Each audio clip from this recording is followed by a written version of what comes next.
Армысыздар құрметті қазақ елі, сіздерді өз арнамда көргеніме қуаныштымын. Халайық, Америка құрама штаттары мына Ресей-Украина соғысы кезінде енді делдалдықты тоқтатпақшы. Бірақ әлі күнге дейін Трамптың нақты шешімі шыққан жоқ.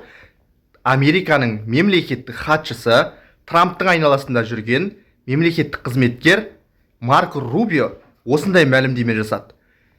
Мәскеуліктер мәз-майрам болып жатыр. Енді мына Ресей-Украина қақтығысы кезінде Америка жайымызға қалдырады деп, мына ресейлік ақпарат құралдары қазіргі кезде жарыса жазып жатыр.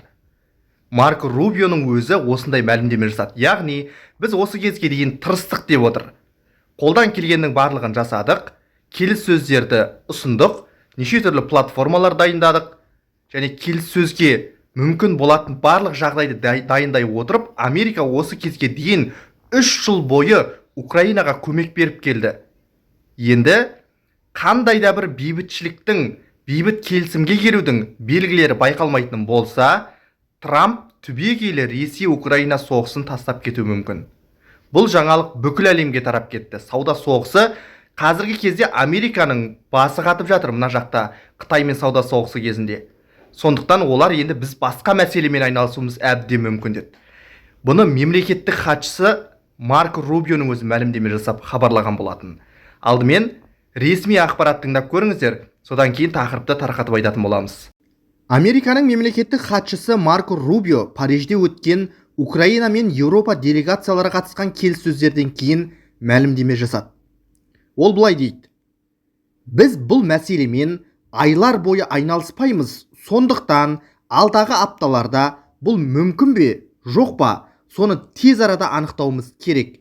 Егер мүмкін болса, біз дайынбыз, егер болмаса, басқа да маңызды басымдықтарымыз бар деген болатын. Және оның айтуынша Трампты Украинадағы соғыс қатты алаңдатқанымен көңіл бөлуді қажет ететін Американың басқа да мәселелері көп. Ол былай дейді: менің ойымша барлығына еске салып отыру маңызды. Украинадағы соғыс бұл қорқынышты жағдай, бірақ бұл біздің соғыс емес. Біз оны бастаған жоқпыз. ақш 3 жылдан астам уақыт бойы Украинаға көмектесті, әрі біз мұның бәрі аяқталғанын қалаймыз. Егер тараптардың бірі немесе екеуі де бейбітшілікке шын мәнінде ниетті болса, біз көмектесуге дайынбыз. Егер ондай ниет болмаса, біз өз жолымызбен кете береміз деген болатын. Міне көріп отырсыздар, Американың өзі шаршаған сияқты. Трамп сайлау алды кезінде Ресей-Украина арасындағы соғысты тоқтатуға уәде берген болатын. Және Ақ үйдегі кабинетіме жайғаса салысымен бұл мәселені реттеймін деген еді. Алайда Трамптың таққа отырғалы арада бірнеше айлар өтті. Бірақ Джиддада, Эр-Риядта, неше түрлі қалаларда өткен келіссөздердің нәтижесіне қарамастан Ресей мен Украина бір-бірлерін кінәлап келе жатыр. Енді мына әлемдік ақпарат құралдары жарыса жазып жатыр. Америка құрама штаттары Украинаға көмекті тоқтатып, және Ресей-Украина соғысын тастап кететін болса, онда Киевтің жағдайы әбден нашарлайды. Енді Мәскеу тікелей өзі айналысатын болады бұл мәселемен, батыс мемлекеттерін араластырмай. Өйткені осы кезге дейін Зеленскийдің өзі қаншама рет Америкамен сөзге келгенімен, Американың көмегін ешқашан жоққа шығарған жоқ. Яғни көмектің қаншама бөлігі Америка құрама штаттарынан келіп тұрды. Ол қару-жарақ болсын, қаражат болсын, дипломатия болсын, барлау қызметі болсын, бұл Американың қаншама көмегін жоққа шығара алмайды.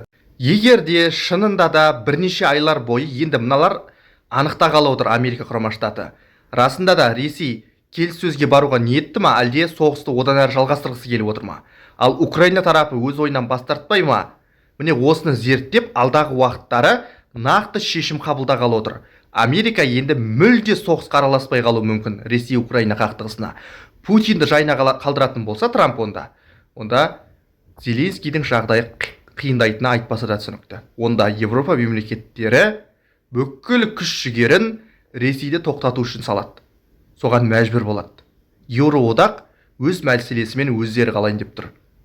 Ал егер Еуроодақ та Украинадан бас тартатын болса, онда Украинаның тағдыры күрт өзгеріп кетуі мүмкін. Өйткені қазіргі кезде Украинаны мына қолдап отырған Еуроодақ және Америка. Сондықтан алдағы уақыттары шынында да мына хабар шындыққа айналып, мына мемлекеттік хатшының өзі мәлімдеме жасап отыр ғой, шындыққа айналатын болса, онда Украинаға үлкен көмектің жаңағы толқыны тоқтайды деген сөз. Бұл әрине Украина үшін тиімсіз. Ал қалай ойлайсыздар, Трамп расында да бұл мәселені шешпеген күйі жайына қалдырып кете ме Путинді? Әлде бұл дипломатиялық айла шарғының бірі ғана ма?